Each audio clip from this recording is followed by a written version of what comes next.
अच्छे होंगे, सुरक्षित होंगे। और मैं हूं अंशु और ये हमारा और आपका प्यारा सा चैनल हल्ला बोल केमिस्ट्री क्लासेस, तो जिसमें आप सभी बच्चों का बहुत बहुत स्वागत है। तो चलिए स्टार्ट करते हैं आज का अपना वीडियो, जिसमें हम पढ़ने वाले हैं टाइप्स ऑफ रिएक्शंस के बारे में। हालांकि ये केमिकल रिएक्शंस एंड इक्वेशन का वीडियो लेक्चर नंबर 5 होने वाला है। तो पिछली क्लास में हमने इसकी शुरुआत कर दी थी, जिसमें हमने इसका पहला टाइप पढ़ा था कॉम्बिनेशन रिएक्शन, और आज हम पढ़ने वाले हैं डिकम्पोजिशन रिएक्शन।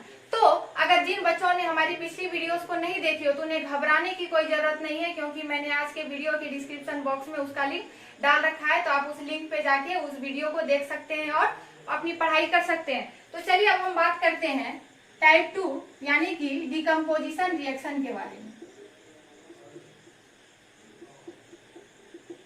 डिकम्पोजिशन रिएक्शन, जिसे हम हिंदी में कहते हैं वियोजन अभिक्रिया, वियोजन, या इसे हम अपघटन भी कहते हैं।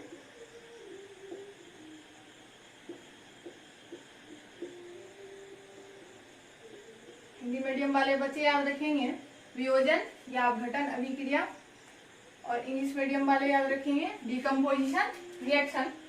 तो ये कॉम्बिनेशन रिएक्शन का जस्ट अपोजिट रिएक्शन है। हालांकि कॉम्बिनेशन रिएक्शन में हमने क्या पढ़ा था कि बहुत सारे रिएक्टेंट यानी 1, 2 या 3 या उससे भी अधिक रिएक्टेंट आपस में कंबाइन करके एक सिंगल प्रोडक्ट का फॉर्मेशन करते हैं। यानी कि वो क्या करते हैं, केवल एक प्रोडक्ट ही देते हैं आफ्टर रिएक्शन।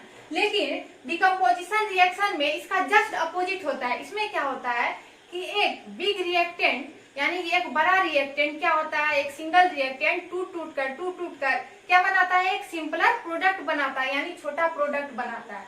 तो आइए देखते हैं। तो सबसे पहले मैं इसका एक डिफिनेशन लिख देती हूँ। Such a reaction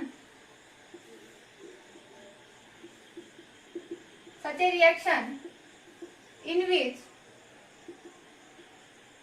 a single reactant breaks into a simpler product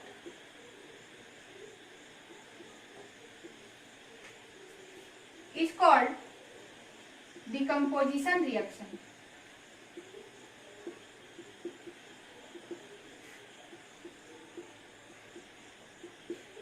यानी कि क्या होता है कि एक सिंगल रिएक्टेंट यानी कि या एक सिंगल रिएक्टेंट या एक बड़ा रिएक्टेंट क्या होता है, टूट टूट कर एक सिंपलर प्रोडक्ट में कन्वर्ट हो जाता है। क्या हो जाता है भाई, एक सिंगल रिएक्टेंट टूट टूट कर क्या होता है, सिंपलर प्रोडक्ट में कन्वर्ट हो जाता है। तो इस प्रकार का रिएक्शन क्या कहलाता है, डिकम्पोजिशन रिएक्शन, यानी कि वियोजन अभिक्रिया या अपघटन अभिक्रिया। हालांकि इसका हिंदी डिफिनेशन लिखना उतना जरूरी नहीं है, बस कॉन्सेप्ट समझ में आनी चाहिए। तो चलिए अब हम बढ़ते हैं इसके एग्जांपल्स की तरफ। तो इसका पहला एग्जांपल है जब हम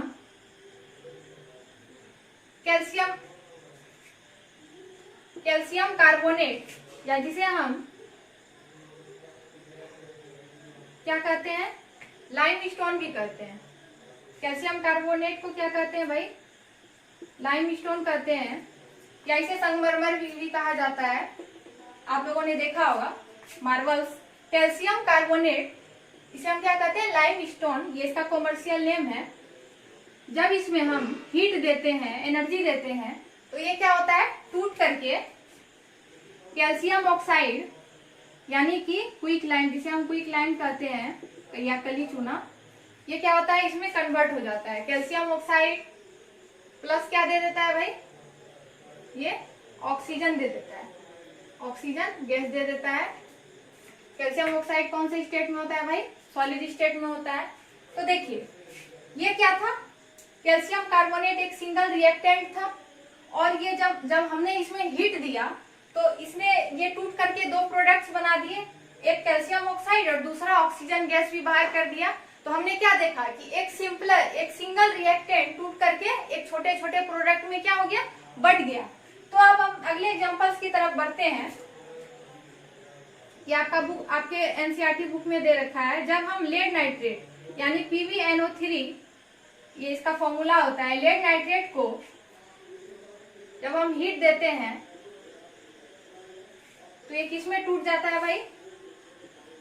पीवीओ, लेड ऑक्साइड में और NO2 गैस में, प्लस क्या देता है भाई? ऑक्सीजन, ऑक्सीजन गैस दे देता है।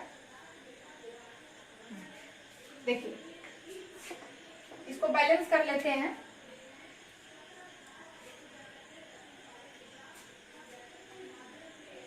टू पीवी यहाँ पे ये 4 हो जाएगा।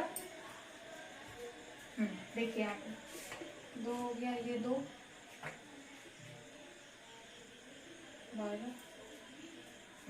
चलिए ये बैलेंस हो गया। आगे मैं अगले वीडियो में बताऊंगी how to balance a chemical reaction, तो आप लोग घबराएं नहीं। ये चीज मैं बताने वाली हूँ कि हम किसी केमिकल रिएक्शन को कैसे बैलेंस करते हैं। अभी मैं फिलहाल लिख देती हूँ बैलेंस करके। तो देखिए इसका नाम क्या है भाई? Lead nitrate. नाम याद रखना बहुत जरूरी है, इसलिए आप लोग इस चीज को याद रखें, लेड नाइट्रेट। और ये क्या है? लेड ऑक्साइड है, लेड ऑक्साइड है।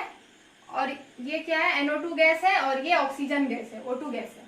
तो इसमें हमने क्या देखा कि ये एक सिंगल रिएक्टेंट था, जो कि जब हमने इसमें हीट दिया तो ये बहुत सारे प्रोडक्ट में क्या हो गया? टूट टूट करके ये बहुत सारा प्रोडक्ट का निर्माण कर दिया, जिसमें लेड ऑक्साइड, NO2 गैस और oxygen gas.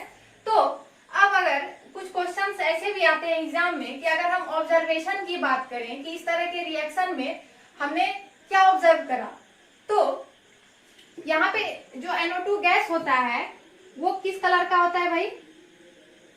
Reddish brown colour का होता है। ये कौन से कलर का होगा? Reddish brown colour. NO2 gas क्या होगा आफ्टर रिएक्शन? ये कौन से कलर का होगा? रेडिश ब्राउन कलर का। तो इस चीज को आप लोग पॉइंट कर लीजिएगा। अब हम अगले एग्जांपल्स की तरफ बढ़ते हैं। एक और एग्जांपल ले लूं।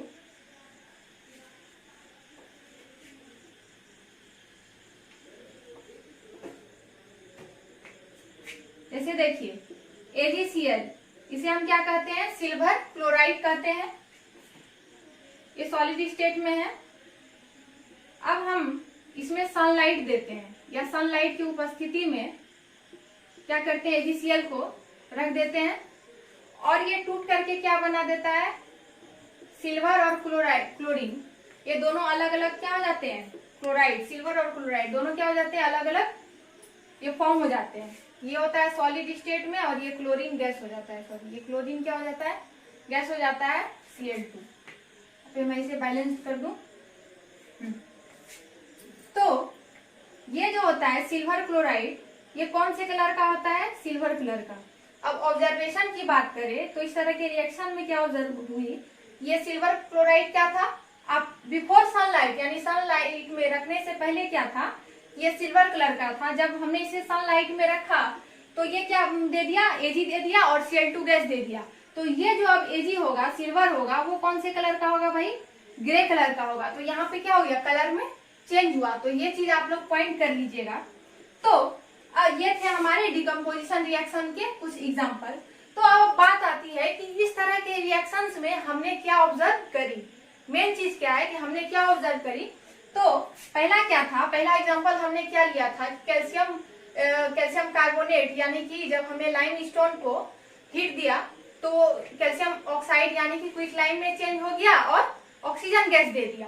अब ये देखिए सिल्वर क्लोराइड में जब हमने सनलाइट दे दिया तो ये Ag अलग हो गया, Cl2 अलग हो गया। तो इस तरह के रिएक्शन में हमें एनर्जी की जरूरत पड़ी। इस तरह के रिएक्शन में क्या हुई? हमें एनर्जी की जरूरत पड़ी, यानी एनर्जी रिक्वायर्ड। यानी कि किसी भी रिएक्टेंट को तोड़ने के लिए हमें क्या चाहिए? एनर्जी चाहिए। एक अमाउंट में हमें क्या होनी चाहिए? एनर्जी की आवश्यकता पड़ती है। यानी कि हमने क्या देखा? एनर्जी रिक्वायर्ड हुई। तो अब जिस रिएक्शन में एनर्जी की जरूरत पड़ती है, एनर्जी रिक्वायर्ड होती है, तो वो रिएक्शन क्या कहलाता है? Endothermic reaction. चाहे वो एनर्जी हीट के रूप में हो या सनलाइट के रूप में हो, लाइट हो या हीट हो, वो सारे के सारे क्या कहलाते हैं? एनर्जी कहलाते हैं। तो एनर्जी किस रूप में था भाई? हीट के रूप में था या लाइट के रूप में था? तो इस तरह के रिएक्शन क्या कहलाते हैं? इंडोथर्मिक। Endothermic reaction.